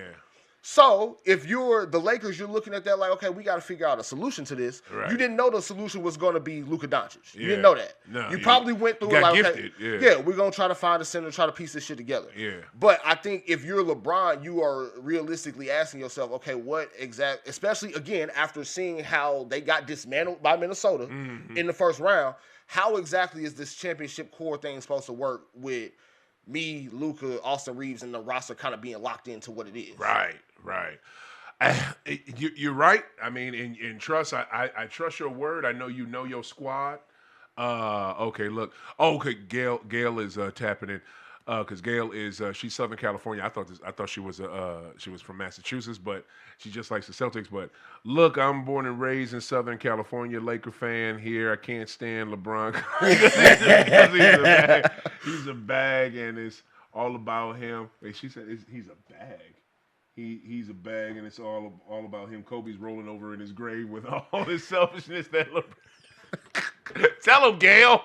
Like, for real, Shout out to Gail, man. Yo, Gail is the shit. Like, shout out to Gail. Yo, man. real talk. SoCal, man. She tapped, no doubt. She tapped in with me on Twitter because she like, what's up? Did you say? Oh, I thought you was knocking on the thing. Okay, what is it? She tapped in with me on Twitter because she liked the stuff I would say on Beetle and Decker. Yeah, you know what I'm saying. So major shout out to her. But yeah, man, I think There you go. Go sell. How you? Hold up, Gail. How you a Faker fan and you a Celtics Because fan? That don't she make no she disliked the LeBron coming to LA so much that she had to go to the most bitter rival she could find. Her peoples is from Massachusetts. Oh, okay. That's how I thought she was. I still don't know how you cross the lines, but at the same time, I kind of respect it. It's like, look, you bringing this shit here. I got to go as far away from it as I can. She likes bad teams, bro. She liked the Giants as well because of her dad. Like, I don't. Sorry about that. I hate the. Oh, okay. I hate the. Oh, she hates the Lakers. There you go. She. That's it. I'm sorry. She's from Southern Cal. She's from Malibu, but freaking. She likes the Celtics. Hates the Lakers. There it is. She's smart. Right on. But yeah, all right. So we got to jump into this new game that I have. I am happy to debut this mug. This is the first week of it. And Josh, you are here, so I hope you like it, brother. This is for you. We gotta come on. All right. Yeah. Fucking it right. How you guys doing? I'm your host, ThaGreat, and we're here for a first-time game called Guess Who Played? All right. On Guess Who Played, it's basically what the fuck I just said. I give you a team. I give you it's a well-known team from NBA history, and you have to give me 5 players from that team. From each. You know what? I'm not going to do each because you know what? It's an all-star team. So you give me 5 players that were either on the Eastern Conference or the Western Conference. That's all you got to do, Chief. You give me 5 names. Okay. And I got them right here. And that's the game. There we go. Who played? All right. That's the game. There it is. Why is the bed so short, Justin? God damn it, Just. The bed is bad. Dude, give me a minute bed. The bed's supposed to be like 4 or 5 minutes. We're playing a game. Huh? Damn it. God damn it, Just. It's all good. We're still in game mode. What up, Pot Chef? What up? Oh, Pot Chef act like a chick. There it is. Act like you ain't going to speak. All right. Here we go. All right. Now, the team. Okay. This is, I picked this team specifically because this is one of my favorite NBA All-Star. This is one of my favorite NBA All-Star games in moments ever. Okay. The 1992 All-Star game. Yes, sir. 1992 All-Star game. Yes, sir. Is that slow down? So that's not how we're doing it. So I get my little list here. Make sure you can't see it. Get my little list. Make sure you can't cheat. Make sure the phone is away. Yeah, I ain't did no shenanigans over here. And here's the thing. Here's the thing. Since you know basketball like I do, so you're not just gonna shout out 5 names, sir. No. You're gonna give me positions. Oh. So I'm gonna ask you for, and like I said, you can do Eastern Conference or Western Conference. Right. And now, I guess clarify. Can I name from both sides, or I have to just pick one of the 2 sides? Oh no, you can do one of either or. Western Conference or Eastern. God damn it, Justin, this bed is too short. God damn it, Justin. I have to keep doing this shit. It's sad when you got to host and produce your own shit. Like that's how you got to do it. All right, so I'm gonna give you a position, and you give Eastern Conference or Western Conference. Okay. All right.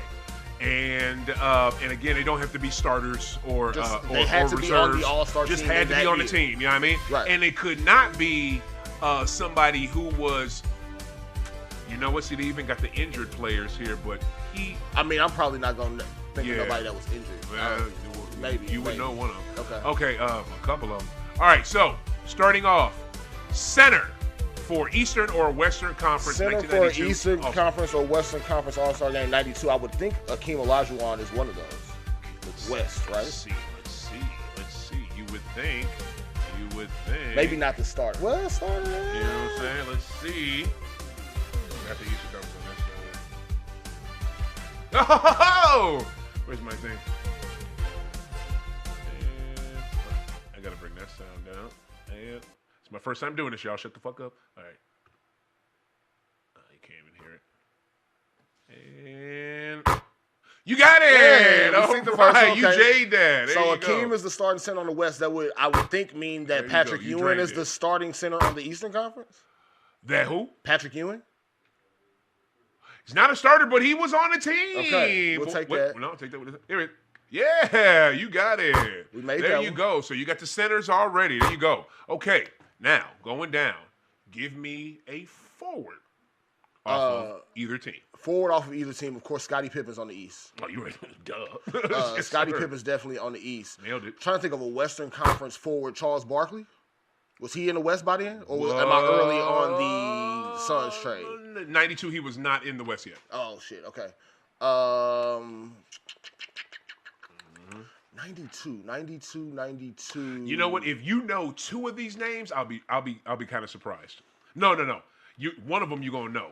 But if you know like two or three, I'll be shocked. Forwards in the West, all-star caliber in 92. Mm-hmm. Let's see what he picked, y'all. I don't know if he was. Is Tom Chambers on the Western Conference? Tom Chambers, hell no. He was not. Wait, where's the son of it? You break that. I was taking a swing with that one. Western Conference 92 forward. Sean Elliott? No, sir. He was not 92. Damn. Nope. That's a brick again. Yep. Forwards of the West. Akeem wouldn't have been playing with no other all-star forwards yet in that year. One of these you should definitely know. Forward in the West. But I'm trying to, because even like Lakers in 92, that was after Magic, or I guess during like the break for Magic and the HIV shit.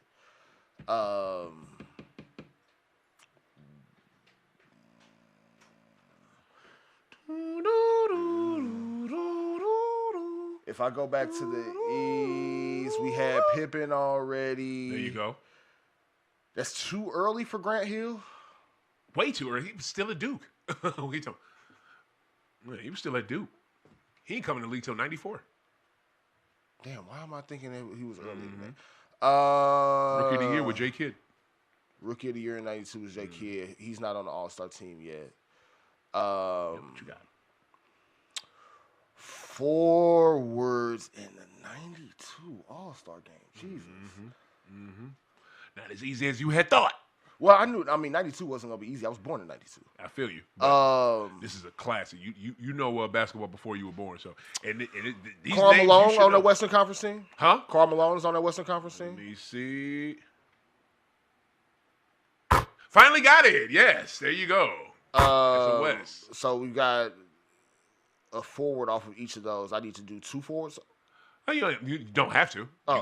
You got a forward. You got the West forward, and you said a East forward. So you kind of got the forwards. Now, if you want to do it for fun, if you want to name another East or I'm just another trying West, to think. A lot of the dudes I'm thinking of is gonna be more like 94 to 96 range. Okay. Like, especially forwards wise. Chris Webber, that's too early for him. We already said it's too early for Grant Hill. That's going to be way too early for guys like Tim Duncan, Kevin Garnett. Just name people. Give me somebody. If not, we going to the next And one. then I'm thinking like the guys I'm thinking of in the 90s weren't all stars. Like a Charles Oakley's not going to be in an all-star game. No, hell no. Hell no. Dan Marley's not going to be in an all-star game. 92. Are you sure? Is he? I didn't think maybe. Well, I don't. You didn't say that as an answer, so I'm Dan Marley's in. I'm going to assume by your it's reaction. too late now. No, that's a brick. Okay. That's a brick. You bricked that. Yes, Dan Marley was an all-star in 1992. Shit, he had to guard GOAT. He was a forward. That's probably all the forwards I'm gonna have for you. Guards Okay. might be a little easier. All right, here's another. We're gonna move to the next one. Yeah. Another forward. You should have had Larry Legend. You should have had him. I thought in '92. Yep, but he was injured. He was replaced by somebody. Okay. See, and that's the thing. I'm thinking of the injury, but Still not shoulda that had he him. would have been like a replacement from the All-Star Chuck. team. You should have had Chuck. You didn't say Chuck all the way. Yeah, because I was thinking West, and he was still in the Should have had East. Chuck. The man on my shirt, Dennis Rodman. You should have had him. You should have had him. He was still an All-Star. Yes, he was in But '92. That was before the Spurs shit. Yep. Yep, that's what we would do. He was with Detroit. Yeah. And on the West, you definitely should have got this big game James Worthy. You should have had him. He's on your team. And see, I didn't think Worthy was still. He was. still in that motherfucker. And he was dope in that All-Star game too, by the way. Damn. All right. And the most coveted spot, which we all know about, favorite position, the guards. Give me a West guard and an East guard. You got Mike in the East. You got the GOAT. You got John Stockton Hold in on, the West. not slow. The fuck now. Hold on, I got sound effects. I'm playing these shits. We have to find these motherfuckers online. There it is. GOAT. You got John Stockton. He should be. Yeah, I know Stockton on there. Yep. No, wait. Oh, shit. Wow. No Stockton in you 96. will be shocked who took his spot. Kevin He's Johnson? not on here? Dude, I got to hit the sounder. You missed that one. I'm shocked that you missed that. That's crazy. Wait, how's Stockton on the Dream Team but not on the All-Star? He had to be hurt or something. No, he's not even Or the listed guards hurt. just that deep in the West at that time? They kind of were, but guess I'm gonna tell you who took it, who's not on there, but who got his slot. But he didn't replace him. He just got it over him. I don't know how he did it, but he did. In the West. In 92. But you got Did you pick somebody in the East? You got GOAT. My other West guess was Kevin Johnson. That's a good guess. I don't think No, I'm surprised he. Damn. Yeah, surprised he wasn't on there. No, yeah, you breaking now, bro. Damn. I thought you knew. I thought you knew the guards. But Straight breaking. I thought Stockton was gonna be on there. I thought the guards were gonna be the easiest part of the list. Right. Without looking at the list, I had 3 of the guards, but I watched the game. Yeah, I was gonna say All-Star game. I was still in the womb. Yeah, you was. You got the YouTube. Don't front. No Kevin Johnson. No. Give John me an East Stockton. guard. Then. Give me another East guard. Is Isaiah still on the East? You know he is. Yeah. Hell yeah. Isaiah's still in the East. Yeah. Of course, we said GOAT. East, you go. I mean, guard wise, I guess Julius would have been a forward. Julius Erving. Julius Erving. You're cute. He retired in the 80s, my dude. This is 1992. Shit, if Barkley is still on the Sixers, I'm thinking of all his fucking teammates. But Chuck got drafted to the Sixers in 84. Right, but what I'm saying is, again, I did not see the game live. If I'm just thinking through teams of that era. I didn't think Worthy was still on the motherfucker. He got drafted at the same time as Chuck. Yeah. So no, actually before Chuck, because he went. Yeah, he was 81. 80. No, he was on the 82 national championship team. So he got drafted like in a year 82. Before. Yeah. He got drafted in 82. No, I'm sorry, 83. So yeah, the 82 or 83, one of them. Other guards, then There you go, wifey got what is it? Chuck and Akeem Olajuwon. There you go, babe. Yep. Right on. She named 2. All right, give me another guard. You ain't even give me a West guard that you should know who's on this motherfucker. Shit, clearly there's other people I should know that I didn't. Yeah. We thought John Stockton was on there and wasn't. Nope. Yep. Clyde. There you go. Get back in the game. There you go. You drain that. Clyde the Glide. Clyde the Glide. Yep. There's some obvious guards on here, my dude. Is that too late for Dantley to still be an All-Star? Adrian Dantley? Yeah. No, he wouldn't know All-Star. I mean, if he was an All-Star, he would have been an All-Star. Yeah, it's way too late. Yeah. Because I know he only had a couple of the years anyway. Yeah. But I'm just trying to think through people that would have overlapped late 80s, early 90s. And I don't think he was an All-Star once he got on Detroit, because once he got on Detroit, he was overshadowed by Zeke. Right. And he ain't like that. Shit. I'm also trying to think of the teams that were in existence then that teams that are in existence now that wouldn't have been in existence then that I need to rule out. Mm-hmm.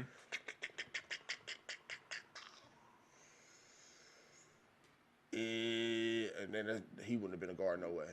And probably too early for him, even for the couple All-Star teams that he made.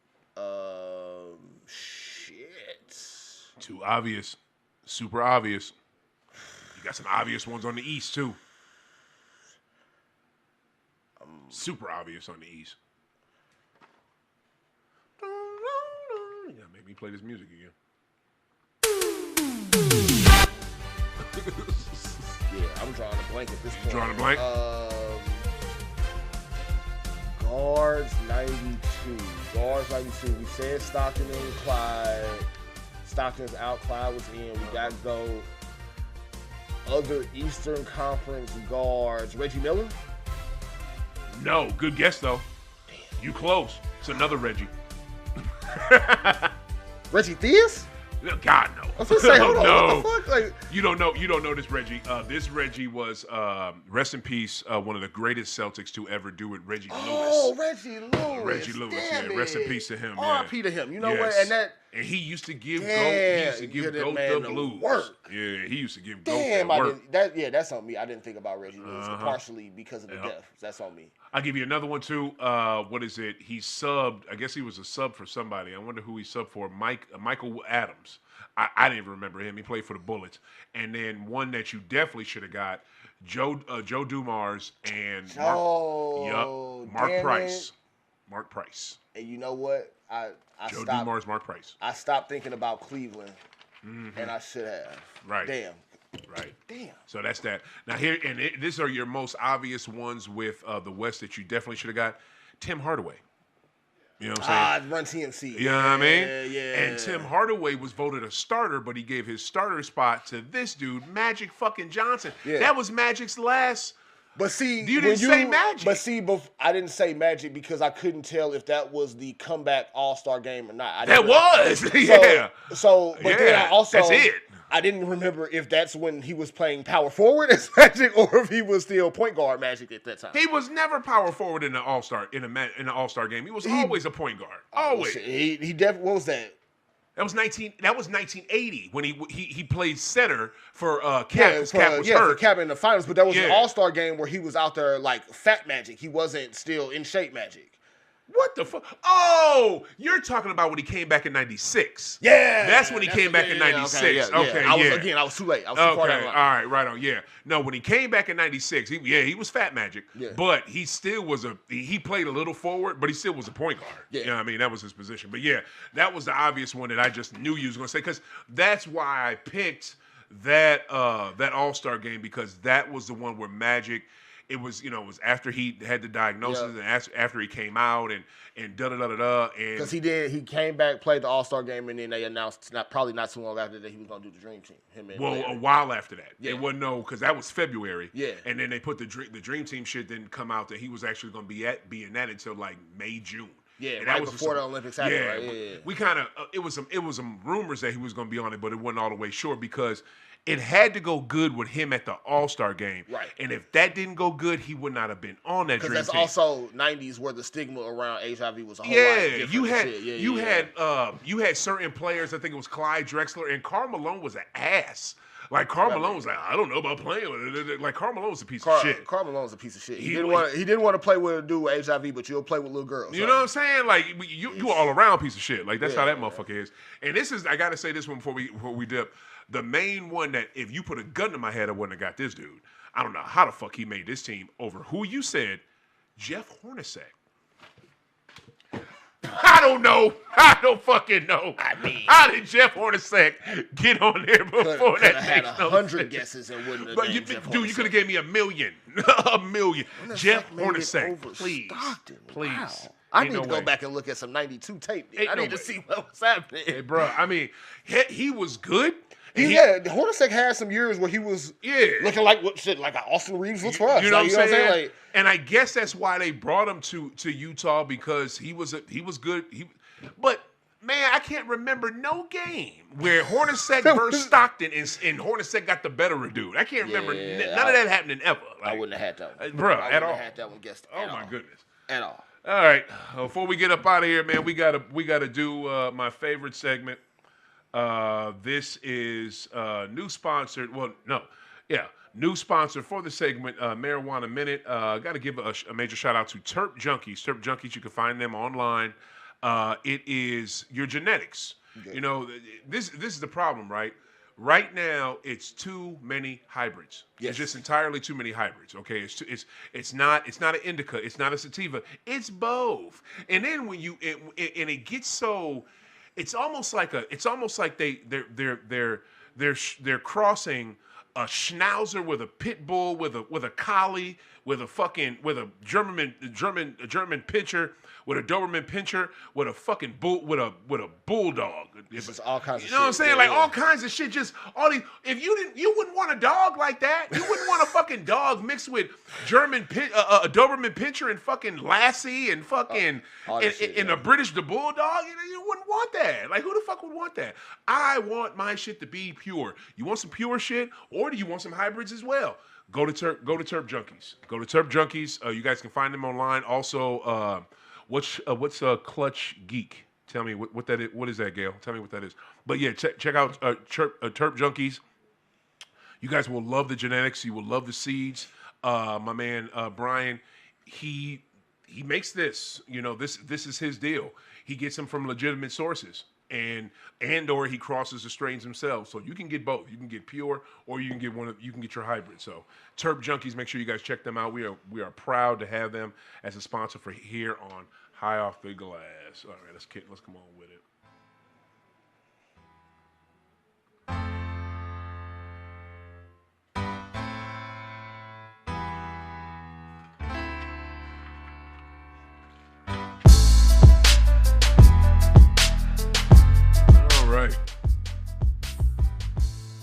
Also, Marijuana Minute the news is brought to you by Terp Junkie and also by Normal. Normal has been protecting us and our marijuana cannabis rights for over 50 years, so make sure you guys support them.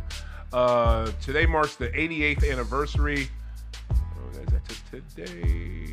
Yesterday marked the 88th anniversary of the first federal marijuana prohibition law. After nearly nine decades, has America finally had enough, of the propaganda of the stigma for cannabis, which 88 years ago. I would definitely think so now. I mean, you would think. You would think. I mean, still not federal though. Still not federal. Probably a couple reasons for that. Yeah. Mm-hmm. But I think there's less of a stigma, but I think for the people that still exude that stigma, still operate in it, are the people who are always going to do that. Mm-hmm. I think you got a lot of proof by now, especially 2025, that marijuana is nowhere near as harmful as people would have sold you on it being 20, 30, 40 years ago. Mm-hmm. There are a lot more medical benefits that people will fail to tell you about. They'll still try to prescribe you all these fucking pills under the sun. Preach. All these pharmaceuticals.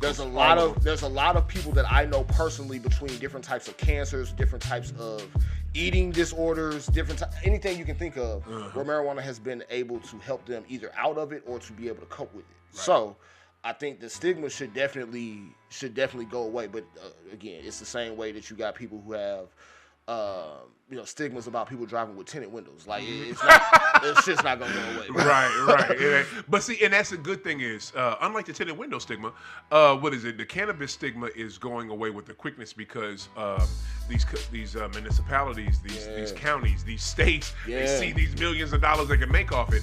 And one thing that Biden didn't do that I was pissed off about it, he didn't make it 100% legal, which he should have. Right. I still don't understand why he didn't do that, but he did declassify it. So it's not as bad as heroin anymore. Hip, hooray! Yeah, as though we needed a rocket scientist to tell us that shit. Like, shout out to Zoolander, just watched that earlier this week. I love that movie. All right. Hip hop, hooray! Hooray!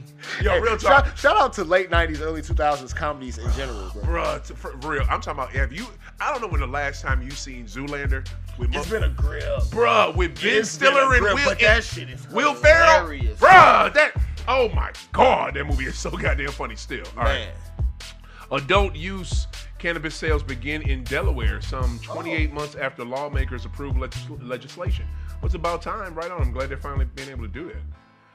Reading, Pennsylvania City Council votes to decriminalize marijuana possession. Well, right on. What is it, Reading, PA? About damn time. Yeah. All right. What else we got? Researchers say marijuana legalization is associated with sustained decreases in alcohol consumption. Yeah, like you don't need both. You can have both. I'm not judging you. Not knocking nobody that do both. As somebody who has also do both. Who has partaken in both at the same time. At the same time, yeah. I will tell you 1,000 times over. Getting too high feels much better than getting too drunk. Oh my! And that ain't the realest shit. Just gonna throw it out there. That ain't the realest fucking thing. Like, as somebody who has partaken in both, getting too high feels much better than getting too drunk. It just feels better. It feels much better. Feels better. Guess what? You're gonna take a nap and you're gonna be right back to normal. You get too drunk, that sleep is still going to feel like a hangover once you're done. Oh, you're gonna eat something. You're gonna eat something. You're gonna pass out. You're gonna wake up and feel great. Like that. Amazing. That is it. Amazing. There is no. Here's a key word, y'all. Key sentence. There is no hangover with marijuana. Right. Repeat. Just throwing it out there. There is no hangover. Just gonna throw it out with there. marijuana. There just ain't. All right. Investigators found that patients with inflammatory bowel disease frequently report using cannabis to manage their symptoms. Wow. That's an interesting one. Right. That's an interesting one. I want to click on it, but I'm not. Yeah, I don't know. I would hate to see the type of images that come up with. Yeah, I don't want. that I one. don't want to. I don't want to. But I don't want to. I do shout out the doctors that have approved their patients for medicinal as opposed to other straight up, illicit or I guess not illicit, but pharmaceuticals. Yeah. Here's the thing though, in the patients, they use cannabis to manage their symptoms. It's only like a handful of doctors that are probably prescribing cannabis or something THC or something, cannabis related. These people are using cannabis to manage symptoms. This is stuff they're probably doing on their own. Yeah. The way that's written. You may have some doctors for again. Depending on what it is. But some. It might also just be them like, look, shit, this is what worked. The doctor gave me this medicine, but I don't even take this shit. You know what I'm saying? Like, can I tell you there was a drug that you could have gotten in the early 2000s, and it was a cannabis-based drug, but it was a pill. And I popped on a drug test. The only reason I even know this, check this. I popped on a drug test for Best Buy. Best Buy used to drug test people. You believe that dumb shit? Yes, they did. In the early 2000s, they did. So I'm taking the drug test, and I popped on it. And the guy asked me, he said, the doctor asked me, are you taking such and such? I'm like, no, what is that? He's like, it's a drug that has cannabis in it. If you were taking that would explain why you had cannabis, but okay, guess you just been smoking. You know what I'm saying? Damn, but it was a legit drug that they gave back then to help people. You know what I'm saying? So, and I don't know if it was just given to cancer patients. It probably was. But, I mean, it's good to know that you actually had those type drugs back then. Damn. Okay. That's a great thing. Hell yeah. But I mean, especially now, 2025, man, let people smoke, bro. Right. It's just not, let people smoke. Yeah, especially when it's legal. More shit. Not even let people smoke, because people gonna smoke regardless if you let them or not. And now you're making it easier for them to smoke. How about you free the fucking people that's locked up over bullshit ass cannabis? That's charges? really what it is. You know what I'm saying? That's really what or it is. if you locked up for moving pounds of marijuana, why is he locked out? Why is he locked up? I just talked to somebody on IG. Their job is to transport marijuana. That's their whole job. I'm going to have them on the show, Josh. Hey. I hope you're here when I do it. That's their whole job, is to transport marijuana. It's definitely one of those things where the more you kind of peel back the layers and think about it, it's like, damn, it's certain shit that they would make you to believe is criminal that's actually part of regular fucking life. It goes back to what you first stated with the government, with the hating on these Mexicans. What were you going to say? You going to say something? Well, I was just going to say, too, because if you think about the other drugs, like, because as you can probably attest to, the selling point to try to dissuade people from marijuana back in the day used to be, it's a gateway drug. You're going to take this and you're going to start taking something else that's a much more extreme drug. That was that bullshit. I know a lot of people that weed is as far as they've ever gone. Ever. Also, if you're in 2025 and you looking up and you say, damn, that crackhead over there looked like he had a great time, I'm going to go do that shit. Something's wrong with you, not the drugs. You bugging. You're making bad decisions. You're bugging. You didn't need the drugs to do that. Right. That's You're making bad decisions. You just make bad Everything that decisions. we know about crack in 2025, you're like, yeah, let me try that shit. It's something wrong with you, not the drugs. Super facts. I love the way you put that. That is true. All right. A significant percentage of patients undergoing opioid maintenance therapy acknowledge consuming cannabis to ease withdrawal symptoms and drug cravings. Of course they have, because they're taking too many pharmaceuticals and they need something to supplement that. Hell yeah. Hell yeah. Like, duh. You shouldn't be taking that shit no way. All right. And again, man, make sure, chip in 420 now to help, help keep the light going for Normal. Normal has been doing it for us for damn near 60 years, man. So get them people some props and support them, because they support us. Super facts. And I appreciate them hit me with this knowledge every week, because Lord knows I use it. All right, so I think that's and also too, Terp Junkies. Make sure you guys check them out. This week's bud that we have is Dance Moves #2. This is this is gonna be the bud till I run through this shit. Boogie Oogie. You know what I'm saying? Look at this motherfucker, y'all. Do y'all see this pretty. shit? Like, real pretty. Look how big this bud is, Josh. I'm saying though. Like, because that's the God thing that damn. that's kind of been my tell on like how good Dance Moves #2. The strains are. I need the stalk like bro. I don't want the little bitty little tiny. Yeah, you want that? Because see, here's the thing. What I want it to look like this, and I want it to be on the stalk. Because if it's on the stalk, you know what? It's less likely to be fucked with and tampered with. Because That's what a they great do is point. when they put it through that fucking tumbler thing they do, when they do all that tumbling, all the crystals and all the nutrients from that go into the fucking tumbler. Yeah. You know what I'm saying? Same way with a grinder at home. Exactly. Same Exactly. Same shit. You want that, because all the crystals and all the nutrients that are on the outer part of the buds, you want that. Then what does that tumbler do? It turns your buds into fucking crumbs and shit. Yeah, you know what I mean? Nobody wants a bag of shake. Fuck out of here. Like, come on, man. We want fucking marijuana. Yeah, unless you're making edibles at home or something. You know what I'm saying? Ain't nobody really doing that. And even if you are making edibles, crush some shits up in a grinder like a regular person. Shit. Like, so yeah, okay. Josh, hey, back to where we started about the everyday people in America. Yeah, I mean, way to close that loop full circle, man. Thank you. We look. You may not think we are, but we are professionals around. Yeah, I mean, whatever we're on house. Literally, if we're not nothing, we're professional. Damn it, that's what I'm talking about. All right, Josh, tell the people where they can find you. Hey man, at Price Check Pod on all your socials, man. Like I said, we'll be back here in August. My boy Jewel is co-hosting with us. And we just gonna run this thing literally from the start of football season, really on to the end of basketball season. Right. So jump in with us, tap in with us, all of that, man. We'll be back full swing here in about a couple weeks. Can I tell you, my dude, Josh? I fell for it with the Jets. With the Jets, I fell for it because you saw what they was doing. They loaded that Jets team up. Yep. And I swear for goodness, they doing the same shit in Pittsburgh. So I feel like that team is getting stacked. The difference in Pittsburgh. Man, I feel like taking a flyer. The difference in like taking a Pittsburgh flyer. versus the Jets is they have a competent head coach. There you go. Mike Tomlin, if nothing else, is going to make sure that you get a winning record. I'm doing it. I'm throwing $20 on Pittsburgh. Fuck it. I'm throwing 20 on Pittsburgh. For those who I'm want throwing a dub on Pitt. Fuck for it. those who want a couple football bets before I get out of here, I was right about San Fran last year, Super Bowl hangover. I'm not going to go that far with the Chiefs this year. Okay. But if you want to take a flyer on some division winners, look at the AFC West. Tell us. Look at the NFC South. Okay. I think Tampa's going to win the NFC South. I'm not sold on Atlanta. Yeah. They still got Baker down there, yeah. Yeah, they going to be fine. They're going to air that shit out. Yep. AFC West, if you're looking for a dark horse, just throw your money on the Denver Broncos, whether it's just to make the playoffs or if you want to go all the way in on them winning You like the division. Brandon, huh? You like Mr. Nix? Well, it's not that I like Bo Nix. I like what they put around him. I say Brandon. Yeah, that is an elite defense up there. And usually from a Sean Payton team, the longer that system is able to get there and get going, the better they are. Take a flyer on them. I want to disagree because I don't like Sean Payton. And I'm not a Sean Payton fan either. I don't like how he did Russell. That was fucked up. Well, I don't like how he did Russell. I'm not the biggest fan of. I mean, he was also like the coach with the whole like Greg Williams, Bounty Gate, and all that shit too. Yes, like, he was. Yes, it's a good call. So I'm not really a Sean Payton fan, but I do like what they have, especially on the defensive side of the ball in Denver.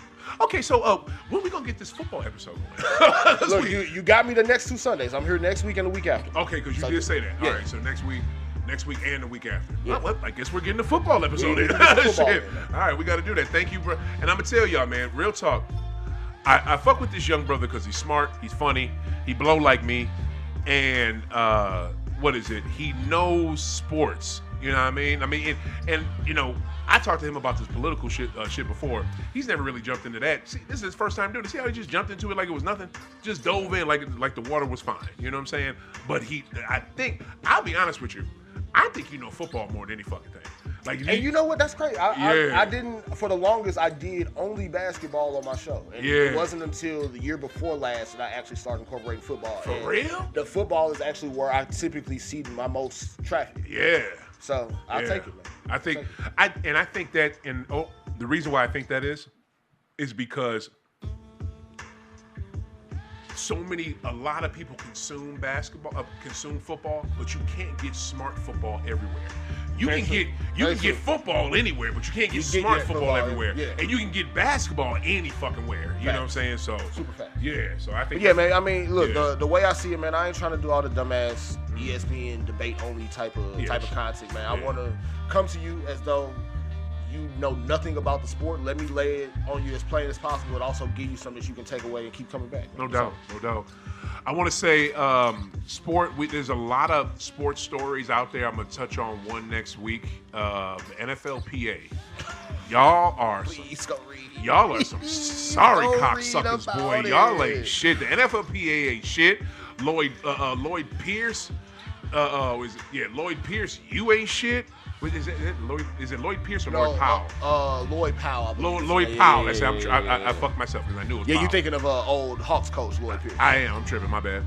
Sorry, you caught it straight. Lloyd Powell, you ain't shit. You for real ain't shit. Damn, that NFLPA ain't shit. And the MLBPA ain't shit. They got some shit going. To fuck. So yeah, we talking about that next week. We're gonna jump off with that. Also, too, major shout out to Dion. I'm glad you're good to go, bruh. So happy you okay. Just want you to be on this earth, man. Shit, fuck all the other shit. I'm just glad you're all right. And man, I gotta say this because it's true, and I haven't been here. Rest in all the power, and I hope you are content. And I know you're in the place where you're supposed to be. I pray you in the place you're supposed to be with the Lord and our Savior. Malcolm Jamal Warner, man. Yes, sir. You were, like, I'm not going to front. That everybody on that show was family to me, okay? Yeah. I didn't have a dad, so Bill Cosby was my dad. I didn't have siblings, so those were my fucking siblings. I looked at Malcolm Jamal Warner like a big motherfucking brother. Like, I could not help it. I was literally the same age as Keisha Knight Pullman. Me and her are the same age. We're both 1979. We're both young 80s babies and shit. So, like, that was her big brother on the show. That was my big brother. And the thing that was so fucking cool about Malcolm Jamal Warner is he wasn't a dick. He was a cool motherfucker, dude. Like, motherfucker did art, music, could talk about was politics. Talented at everything that he did, it could act his ass off. Like, he could do other shit other than just act. And man, that one hurt. Like the other ones, I don't give a fuck about Hogan. You know what I'm saying? That motherfucker can eat a dick. Ozzy, rest in peace, Ozzy Osbourne. You're a icon of music, but that Malcolm Jamal Warner. Hey, on that note, man, can we get some Cosby Show reruns? I know everything. Yes, you can. I know everything that is surrounding Bill Cosby and all of that. I get all of that. But I think there is something missing from Black culture specifically right now, not being able to go back and revisit that show. Because I, of course, grew up, I didn't get the chance to see the show live from 84 to 92. But my entire life, up until like the last 4 or 5 years, I was able to watch Cosby Show reruns like that. Yeah. And one of the best TV sitcoms, regardless of race, of all time. Yeah. So, please, man, for the people like Felicia Rashad that we still got on Earth with us. I love her so much. Oh, my gosh. Oh, God. Lisa Bonet, I want her Keisha right Knight now Williams, all of them, can we at least be able to give them their flowers, even though we may not want to do the same thing? That's the thing. And see, here's the thing, right? I like that you said that. And that's never stopped. Like, the cast members of that show, other than Mr. Cosby, have continue to get their flowers. I think they don't get them enough. And I'll even say before the shit came out with him, they didn't get him enough. No. Like, Tempe Bledsoe don't get what she should get. Sabrina LeBeau don't get what she should get. Hell no. Keisha Knight, who's still my crush from back in it. My crush is Felicia Rashad. I'm sorry, I love that woman still. But who was my girlfriend was Keisha. You know what I'm saying? So, like, None of them get the props they should get. But the great part is you got, and Malcolm even talked about this on I think a Matt Hoffa joint that he does on that you see in the barbershop. Yep. Or maybe it was Breakfast. No, it was Breakfast Club. He said it. On Breakfast Club, he said it. Yeah, they lost all money with that shit. Yeah, they lost it because like you mentioned, the reruns weren't out there because the reruns, that was their biggest competition back in the day was the reruns until the Simpsons and shit came and and Married with Children. Their biggest competition was themselves. You know what I'm saying? But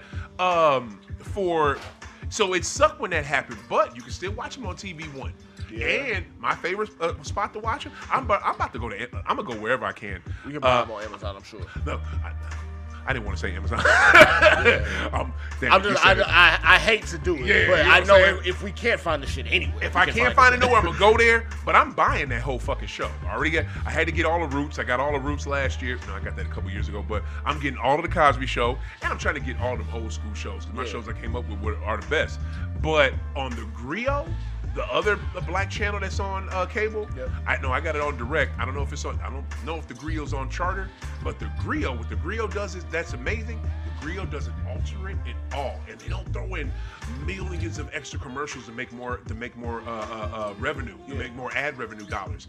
They just keep it the same show that was on NBC back in the fucking 90s and 80s. That's dope. TV One fucks it up. TV One puts this stupid ass art thing, like when you a frame around the show, like when they show the opening credits and the closing credits, it's like an art frame. They do the same thing. I want to say, is that with the Jeffersons? Maybe they might. I think they might. That's the last one that I've actually watched reruns on TV. You know what the last fucking straw was with me? I'm so glad I remember this. I gotta say this. The last straw with me with TV One. I'm not watching the Cosby Show on TV One no more. Because I watch the Cosby Show on any channel. I'm not watching it on TV One. The last straw is when because they bombard you with commercials, my dude. Of course. Like it's entirely too many commercials. I have to pause the shit while I'm at work. Pause it and then go back to it so I can fast forward through the fucking commercials because it's too. I can't work and do the show. Right, like it's too many commercials. Facts. These motherfuckers took. It's a classic episode. Is this episode? It's early. It was back in the 80s. Rudy wanted to wear a summertime dress in the fucking fall. Miss Huxtable told her she couldn't wear the shit. Her mother told her you cannot wear this goddamn dress. She went through she lied to her dad to wear the dress, and she finally get in trouble. She can't wear the dress. Realized she can't wear the dress. I don't know who wrote this episode. This is one scene with Keisha Knight Pullman. It's more than it's a couple scenes. The woman does not speak a word in the scene, and all she does, and in the background you hear Ray Charles's "It's Not Easy Being Green." And I'm telling you, that scene, bro, so she was about 7 years old when she did that. I'm 7 watching it. I'm locked in. Right. I never heard that Ray Charles song before. I just knew him as the dude from Sesame Street. Yep. You know what I mean? Chilling with Kermit. The song he did with Kermit on motherfucking Sesame Street, that's the same song. Oh, shit. And I'm talking about, bruh, she does not say a word in the entire fucking thing. And the emotion that Keisha Knight uses and the acting that girl, that little fucking little girl, seven years old, displays is amazing. TV One cut that shit out to put in more commercials. They cut out the whole fucking scene. Do you see the scene start, then you see the scene end with her laying on the bed with her fucking bear. It's a whole goddamn thing in between. I was so pissed off. Never again, TV One. TV One, you ain't shit. I put it on Twitters. TV One, you can go directly to hell for that. You fucked up my girl Keisha Knight thing. Because I'm telling you, she never had another episode that was just like. She had other episodes that were based on her, but she never had another episode where she had a whole scene, multiple scenes, and no dialogue. None. It's just her loving this fucking dress that she cannot goddamn wear. I'm telling you, TV One, you ain't shit. I gotta use this as a clip. All right, about to get out of here. I need to smoke this motherfucker to calm down because TV One pissed me off, and so did that shitty President Dump. But Dance Moves number 2. You said you're right. Dance Moves number 2 is us coming up. Turf Junkie, thank you. Cola Lounge, SCL Cannabis Club, thank you for sponsoring. This has been a great one. I'm happy to be back. Thank you just for the extra time. It's time to blow something. Keep smoking, keep hooping. We will definitely be back next week, and Josh will be here. Deuces.